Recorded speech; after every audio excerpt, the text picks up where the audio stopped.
dan tarawih pada malam hari ini dapat kita laksanakan secara berjamaah. Salawat dan salam semoga senantiasa tercurah kepada junjungan kita Nabi Muhammad SAW, beserta para keluarga, para sahabat dan para sahabat yang dulu. Jemaah sholat isya dan rahmatullah.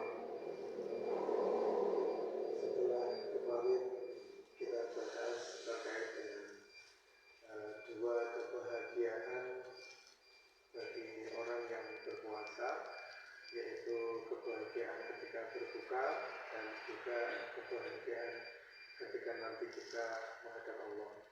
Kemudian juga diteruskan dengan bahwa perintah berpuasa di bulan Ramadan ini itu adalah mengharapkan adanya peningkatan ketakwaan dan kesyukuran